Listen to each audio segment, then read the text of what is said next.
सभी अपने लोकप्रिय प्रधानमंत्री जी को सुनने के लिए बेताब हैं, तो आदरणीय प्रधानमंत्री जी को मैं अब आमंत्रित करना चाहूंगी कि वो आए और सासाराम और काराकाट की जनता को संबोधित करें। आदरणीय प्रधानमंत्री जी।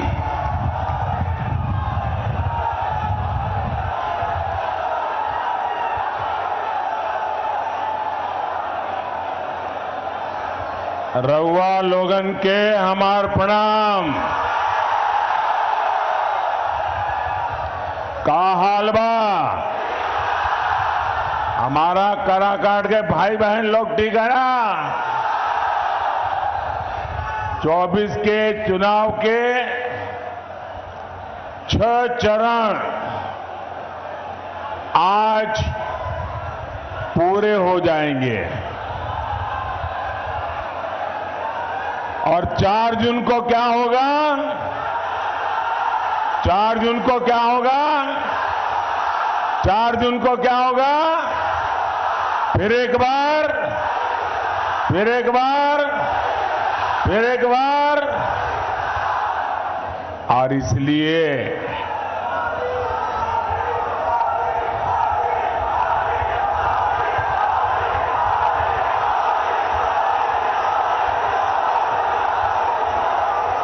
मैं इस चुनाव में हिंदुस्तान के हर कोने में गया हूं। सालों से राजनीति में काम किया, संगठन में काम किया और मैंने देखा है कि बिहार के लोगों में राजनीति का आकलन करने का जो सामर्थ्य है वो अद्भुत है। और बिहार के लोग इन चीजों में इतने पक्के होते हैं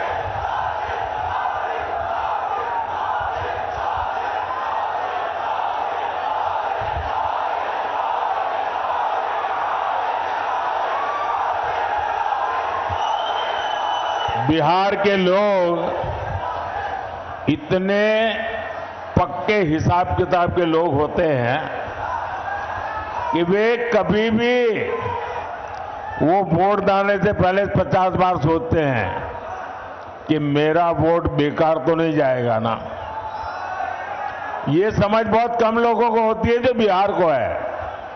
और इसलिए बिहार के लोग जब वोट करने जाते हैं तो पहले पक्का देखते हैं, भाई वोट तो डालूंगा लेकिन मेरा वोट बेकार नहीं जाना चाहिए। वो सोचता है जिसकी सरकार बनना पक्का है वोट तो उसी को डालूंगा। है कि नहीं बिहार का ऐसा? बिहार निर्णायक होता है और इसलिए मुझे पक्का भरोसा है कि बिहार के लोग इस बार वोट डाल करके प्रधानमंत्री भी पक्का कर लेंगे। साथियों, 4 जून की शाम होते होते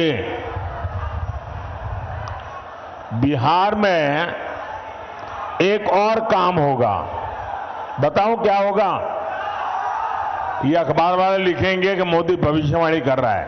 मैं भविष्यवाणी नहीं कर रहा हूं, लेकिन मैं आपको बताता हूं। 4 जून शाम होते होते आरजेडी वाले कहेंगे कि कांग्रेस ने लुटिया डुबो दी।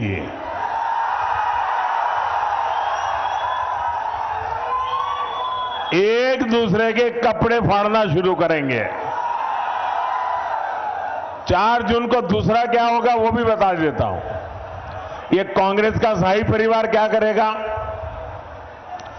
कांग्रेस का शाही परिवार पराजय का ठिकरा खड़गे जी के सर पर फोड़ करके वो विदेश में छुट्टियां मनाने चला जाएगा और बेचारे खड़गे जी कार्यकर्ताओं का गुस्सा सहते सहते थक जाएंगे। भाइयों और बहनों, कांग्रेस, आरजेडी और इंडी गठबंधन को देश बार बार खारिज कर चुका है, नकार चुका है। इनके पास न विजन है, इनके पास सिर्फ और सिर्फ कंफ्यूजन है, इनके पास हौसला का नामो निशान नहीं, इनके पास हताशा ही भरी पड़ी है, इनके पास नीति नहीं है, निर्णय लेने की क्षमता नहीं है, ये सिर्फ नकारापन लेकर के जी रहे हैं। दशकों तक इनकी पूरी राजनीति डरो और डराओ के मंत्र पर चली है, लेकिन मोदी ने इनका ये जो डर का गुब्बारा है ना, उस गुब्बारे को ही फोड़ दिया है और हालत तो ये है कि मोदी उनके डर को भी डराता है। साथियों, ये इंडी गठबंधन वाले देश को डराते थे, देश को ऐसा डराते थे, ऐसा डराते थे और 70 साल से डराते थे। क्या कहते थे? अयोध्या में अगर राम मंदिर बना तो देश में बवाल हो जाएगा, खून की नदियां बहेगी। आज रामलला भव्य मंदिर में विराजमान है, कोई बवाल हुआ क्या? कोई खून की नदियां बही क्या? ये डराने का झूठा खेल चलता था कि नहीं चलता था? ये लोग डराते थे, 70 साल से डराते थे। ये कहते थे कि जम्मू कश्मीर से 370 अगर हटा तो ये पाकिस्तान में चले जाएंगे, अगर 370 हटा तो आग लग जाएगी, अगर 370 हटा तो देश में बम धमाके होंगे। भांति भांति की धमकियां और डर पैदा करना। मोदी इनकी न धमकियों से डरा है न कभी रुका है। धारा 370 हटा के नहीं हटा, धारा 370 की दीवार गई कि नहीं गई? कश्मीर और हिंदुस्तान के बीच की ये दीवार को तोड़ा कि नहीं तोड़ा? सीना तान के तोड़ा कि नहीं तोड़ा? मुझे बताइए, कहीं आग लगी क्या? कोई पाकिस्तान भाग गया क्या? देश में बम धमाके हुए क्या? डराते थे। साथियों, ये डरपोक कांग्रेस और ये डरपोक आरजेडी वाले अभी क्या कह रहे हैं? पाकिस्तान के पास परमाणु बम है, डरो, डरा रहे हैं। खुद में मसाला खाली हो गया तो उधर का मसाला दिखाते हैं। इसलिए पाकिस्तान के आतंकी जब चाहे भारत पर हमला करके चले जाते थे, ये डरपोक लोगों के कारण। मोदी इनकी तरह डरता नहीं है। मोदी ने सेना को कहा, जाओ गढ़ में घुस करके मारो।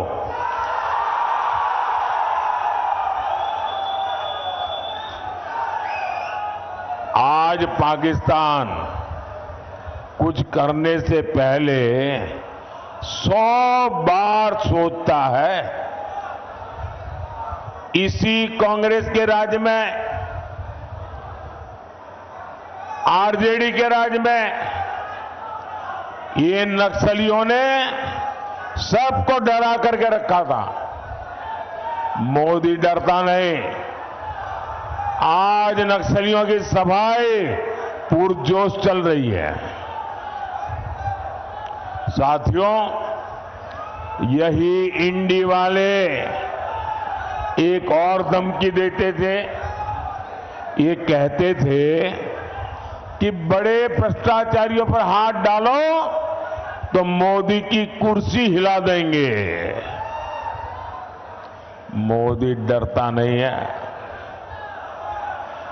जिसने चोरी की है, जिसने गरीब को लूटा है, और कितना ही बड़ा शहंशाह क्यों ना हो, कितना ही बड़ा शहजादा क्यों ना हो, कितना ही बड़ा अपने आप को तिस्मार का क्यों ना मानता हो, उसको जेल जाना पड़ेगा, जेल में जीना पड़ेगा। और जेल की रोटी चबा करके ही उसकी जिंदगी पूरी होने वाली है।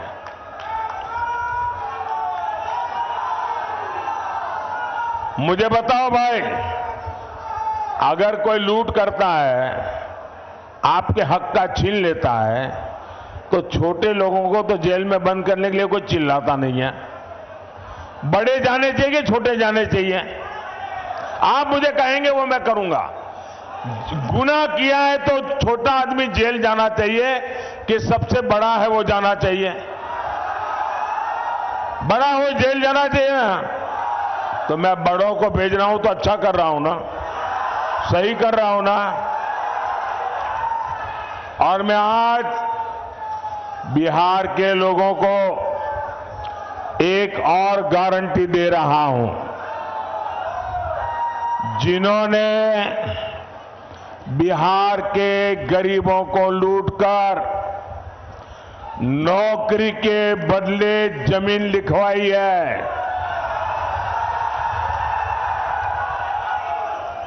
कान खोल के सुन लो, उनका भी जेल जाने का काउंटडाउन शुरू हो चुका है।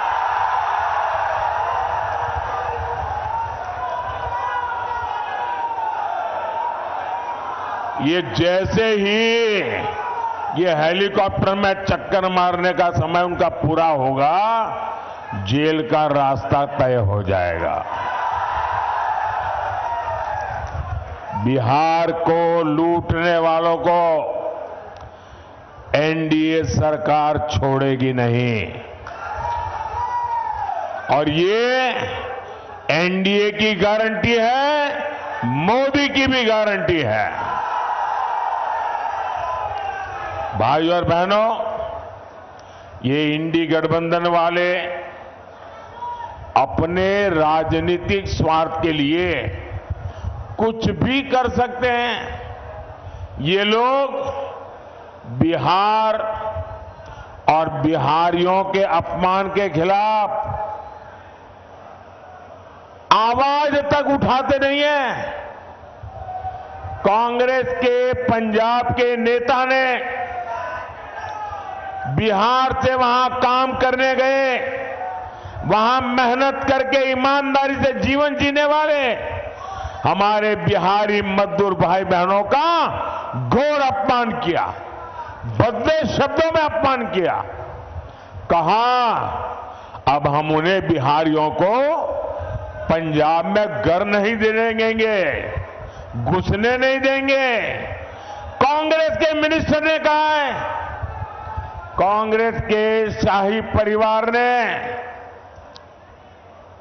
इसके विषय में मुंह पे ताला लगा दिया है। क्या कभी कांग्रेस के शाही परिवार ने बिहारियों के इतने बड़े अपमान के लिए बिहार से माफी मांगी क्या? बिहारियों से माफी मांगी क्या? और ये इनको लालटेन लेकर के मुजरा करने वाली जो जमात है, वे भी बिहारियों का अपमान हो रहा है और कांग्रेस के चरण चूम रहे हैं। कांग्रेस के खिलाफ एक शब्द बोलने को तैयार नहीं है। कांग्रेस का जवाब मांगने को तैयार नहीं है। आरजेडी में हिम्मत नहीं कि बिहारियों के अपमान पर वो कांग्रेस को एक शब्द भी बोल पाए।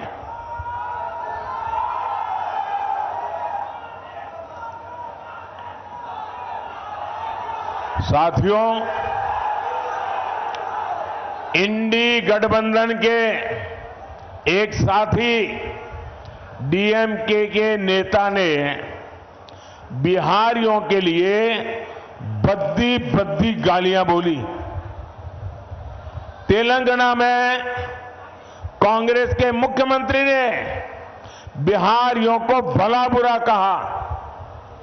पश्चिम बंगाल की मुख्यमंत्री आए दिन बिहारियों को गालियां देती है, लेकिन आरजेडी और कांग्रेस के नेताओं ने उनके मुंह से इन लोगों को उनके खिलाफ एक शब्द बोलने की हिम्मत नहीं है।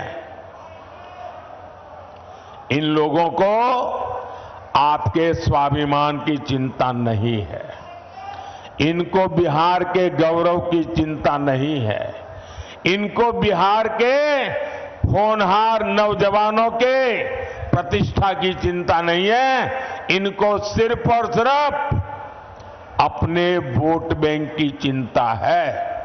उनको सिर्फ आपके वोट छीनना है, उसके लिए भांति भांति की भाषा का उपयोग करते हैं। इनके लिए बिहारियों का सम्मान कोई मायने नहीं रखता। साथियों, मैं हमारे जो फर्स्ट टाइम वोटर है, जो पहली बार वोट करने के लिए जाने वाले हैं, उनको जरा जंगल राज पार्ट 2 से सावधान करना चाहता हूं। ये जो फर्स्ट टाइम वोटर है ना, उनका जन्म होने के बाद उनको जंगल राज कितना भयंकर था वो देखने का अवसर नहीं मिला, क्योंकि यहां एनडीए वाले काम करना शुरू किए। लेकिन जो जंगल राज वालों ने था, जो मुसीबतें खड़ी कर दी थी, ये जरा फर्स्ट टाइम वोटरों को पता होना चाहिए। वो समय था शाम होने के बाद बाहर निकलना मुश्किल था। बाहर से कोई रात में ट्रेन से उतरता था तो स्टेशन से बाहर नहीं निकलता था, रात भर स्टेशन पे पड़ा रहता था। सुबह उजाला होने के बाद फिर अपने गांव की तरफ निकलता था। अपहरण, डकैती, हत्या, ये बिहार का दुर्भाग्य बन गया था। नीतीश जी के नेतृत्व में एनडीए सरकार बिहार को जंगल राज से बाहर लेकर आई है। वो गुंडे, वो डकैत, वो लुटेरे अभी छिपे हुए हैं, चुप होकर के बैठे हुए हैं, मौके की तलाश में है।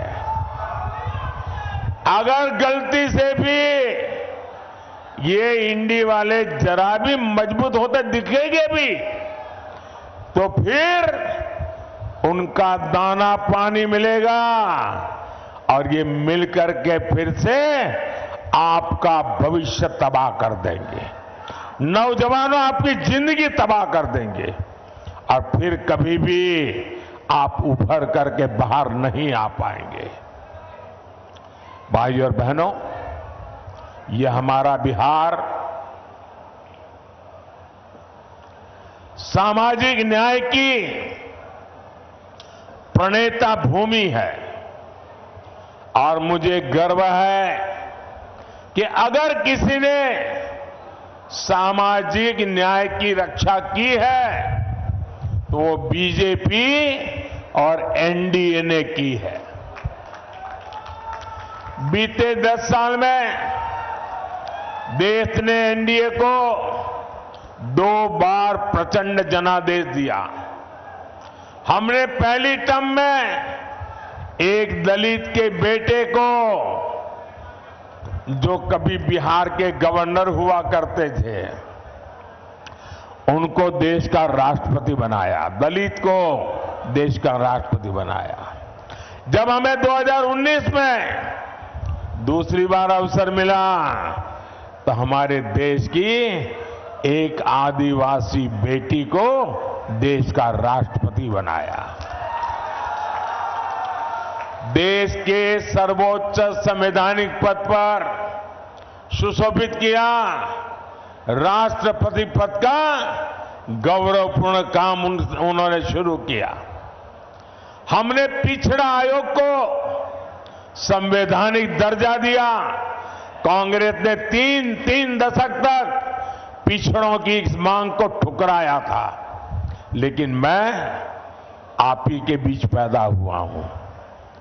अति पिछड़ों को कैसी जिंदगी जीनी पड़ी है ना, वो मैंने भोगी है, और इसलिए मैंने आते ही आयोग बना दिया। पहले केंद्रीय विद्यालय, नवोदय विद्यालय और सैनिक स्कूलों में ओबीसी आरक्षण नहीं था। ये मोदी ने आकर के उसमें भी हमारे बच्चों के लिए मैंने आरक्षण पक्का किया।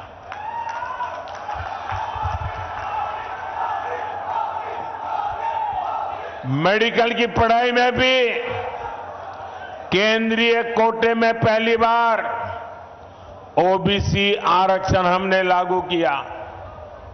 ये हमारा ट्रैक रिकॉर्ड है। साथियों, इसकी विपरीत आज इंडी गठबंधन वाले एससी, एसटी, ओबीसी, अति पिछड़े, उनका सबका आरक्षण छीन किए की एक बहुत बड़ी साजिश रच रहे हैं। मैं देश को अवगत कराना चाहता हूं, ये मेरा कर्तव्य बनता है कि देश को मैं जानकारी दूं। इंडी गठबंधन ने हजारों शैक्षणिक संस्थानों में एससी, एसटी, ओबीसी, अति पिछड़ा को मिलने वाला आरक्षण बंद कर दिया, और वो सारा का सारा अब मुसलमानों के लिए रिजर्व कर दिया है। ये जो किया है वो मैं बताता हूं। एक ही झटके में दलितों, पिछड़ों, अति पिछड़ों, उनका आरक्षण खत्म कर दिया। इन्होंने संविधान को ताक पर रखकर मुस्लिम जातियों को रातों रात ओबीसी बना दिया, ओबीसी के हक का आरक्षण दे दिया। अभी आपने 2 दिन पहले कलकत्ता हाईकोर्ट का जजमेंट देखा होगा। कलकत्ता हाईकोर्ट ने ऐसी डांट लगाई है क्योंकि वहां 77 मुस्लिम जातियों को रातों रात ओबीसी बनाकर ओबीसी का हक उनको दे दिया था। भाइयों बहनों, हाईकोर्ट ने ऐसी थप्पड़ मारी है, उनको ठिकाने लगा दिया है। ये ऐसे आपके साथ धोखाबाजी करने वाले लोग हैं। ये संविधान की पीठ पे छुरा भोंकने वाले लोग हैं। लेकिन इनसे भी इनकी साजिशें कम नहीं हो रही है। साथियों, इंडी वाले चाहते हैं कि बार बार मुस्लिम आरक्षण का ये मामला कोर्ट में न फंसे, कोर्ट हर बार रिजेक्ट न करे। तब उपाय क्या? तो इंडी गठबंधन वालों ने पक्का कर लिया है कि अगर वो दिल्ली पहुंचेंगे तो पहला काम ये संविधान को बदल देंगे। संविधान को बदल करके एससी, एसटी, ओबीसी का आरक्षण वो मुसलमानों को देने का संविधान में बदलाव करेंगे ताकि कोर्ट उनको परेशान न करे। ये खेल खेल रहे हैं। भाइयों बहनों, मैंने ठीक 1 महीने पहले इंडी वालों को चैलेंज किया था। देश के हर राज्य में जाकर के बोला हूं। मैंने उनको इतना ही कहा कि भाई अगर आप चुनाव में आए हो, जनता जनार्दन ही देश के मालिक है। जनता जनार्दन को लिख करके दो कि हम सत्ता में आएंगे तो हम संविधान में परिवर्तन नहीं करेंगे, हम सत्ता में आएंगे तो एससी, एसटी, ओबीसी का आरक्षण छीन नहीं लेंगे, हम सत्ता में आएंगे तो धर्म के आधार पर आरक्षण नहीं करेंगे, हम मुसलमानों को यहां से छीन कर उनको नहीं देंगे। लिख करके दो ना। मैंने कहा 1 महीना हुआ, 1 महीना। लिखने की बात छोड़ो, बोलने की हिम्मत नहीं है उनकी। इसका मतलब पेट में पाप है। बिहार में मेरा यादव परिवार है, बिहार में मेरा कुर्मी परिवार है, बिहार में मेरा कुशवाहा परिवार है, बिहार में मेरा कलवार परिवार है, बिहार में मेरा तेली परिवार है, मेरा सूरी परिवार है, मेरा कानू परिवार है, मेरा निषाद परिवार है, मेरा पासवान परिवार है, मेरा रविदास परिवार है, मेरा मुसहर परिवार है। ऐसी हर जाति के सबसे बड़े दुश्मन अगर कोई है तो ये आरजेडी कांग्रेस वाले हैं। ये मुखौटा सामाजिक न्याय का लगाते हैं लेकिन तुष्टीकरण करते हैं, वोट बैंक की राजनीति के गुलाम हो चुके हैं और वोट बैंक वाले जैसे नचाए ये नाचते रहते हैं। और 24 के इस चुनाव में मोदी ने उनको बेनकाब कर दिया है, उनका मुखौटा मैंने नीचे उतार दिया है। साथियों, मोदी इनकी साजिशों का भी पर्दाफाश करेगा और विकास के लिए भी उतनी ही मेहनत करेगा। आने वाले 5 साल बिहार के विकास के लिए अभूतपूर्व रहने वाले हैं। ये जो डेडिकेटेड फ्रेट कॉरिडोर यहां से गुजर रहा है, यहां 4 लेन 6 लेन के हाईवे बन रहे हैं, इनसे कंस्ट्रक्शन से जुड़े हर सेक्टर में अब रोजगार बढ़े हैं। आने वाले समय में यहां लॉजिस्टिक्स सेक्टर के लिए, भंडारण से जुड़े सेक्टर के लिए बहुत संभावना है। रोहतास हो, कैमूर हो, औरंगाबाद हो, इस पूरे क्षेत्र में कृषि आधारित उद्योगों और दूसरे उद्योगों के लिए नए अवसर बनेंगे। साथियों, एक क्षेत्र तो धान का कटोरा है, यहां आलू जैसी सब्जियां पैदा होती है। मोदी सरकार अनाज भंडारण में भी सहकारिता को बढ़ावा दे रही है। इसके तहत दुनिया की सबसे बड़ी भंडारण योजना पर काम शुरू हो चुका है। आने वाले 5 साल में सब्जियों के लिए कोल्ड स्टोरेज क्लस्टर भी हम बनाने जा रहे हैं। साथियों, यहां इतनी बड़ी संख्या में मेरी माताएं बहनें आई हुई हैं। उनका जीवन आसान बनाना गरीब के इस बेटे का संकल्प है। इसलिए मोदी ने मुफ्त अनाज और मुफ्त इलाज एक गारंटी दी है। अब तो मोदी माताओं बहनों को और भी गारंटी दे रहा है। पहली गारंटी, आने वाले सालों में 3 करोड़ बहनों को हम लखपति दीदी बनाएंगे। आने वाले दिनों में हर परिवार में जो बुजुर्ग है, 70 साल से ऊपर है, अगर वो बीमार है, इलाज की जरूरत है, तो उनके बेटे बेटी को इलाज का खर्चा नहीं करना पड़ेगा। ये दिल्ली में आपका बेटा इसका खर्चा करेगा। और एक काम मैं आपके लिए करना चाहता हूं, मैं आपका बिजली का बिल 0 करना चाहता हूं। और इसलिए हमने पीएम सूर्यघर मुफ्त बिजली योजना बनाई है। और मुफ्त घर बिजली योजना में आप अपने लिए तो मुफ्त में बिजली उपयोग करेंगे, ज्यादा बिजली आप बेच सकेंगे। और इसके लिए सरकार सोलर पैनल लगाने के लिए 75,000 रुपये तक की आर्थिक मदद हर परिवार को करेगा। 75,000 रुपया। और जैसे आपको मोदी सरकार में पक्का घर, शौचालय, नल से जल, सस्ता सिलेंडर मिला, वैसे ही मोदी अपनी हर गारंटी पूरी करेगा। मैंने गैस का सिलेंडर देने की गारंटी पूरी की कि ना की? जरा जोर से बताइए ना। मैंने गैस का सिलेंडर देने की गारंटी पूरी करी कि ना की? करी ना? तो इस बार मुझे गैस के सिलेंडर पर वोट भी चाहिए। भाइयों और बहनों, ये एमपी बनाने का नहीं, ये पीएम बनाने का चुनाव है।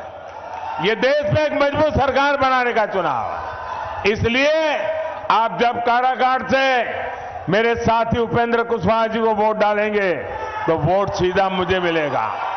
सासाराम से शिवेश राम जी को दिया वोट सीधा मोदी को मिलेगा। आरा में आरके सिंह को दिया हुआ वोट सीधा मोदी को मिलेगा।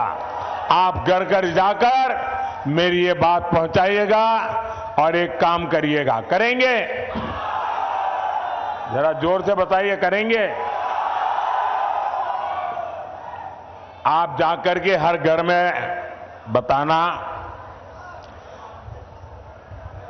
कि वो मेरे खातिर, मेरे देश के खातिर विकसित भारत बनाने के लिए आपके गांव में जो भी देवस्थान हो, आपके गांव में जो भी तीर्थ स्थान हो, वहां जाकर के मेरी तरफ से परमात्मा के आगे मत्था टेकना। करेंगे? मेरी तरफ से परमात्मा को मत्था टेकेंगे अपने गांव में, और मेरी तरफ से परमात्मा को मांगना कि विकसित भारत बनाने के लिए परमात्मा हमें आशीर्वाद दे। इतना काम करेंगे? पक्का करेंगे? बोलिए भारत माता की, भारत माता की, भारत माता की। बहुत बहुत धन्यवाद।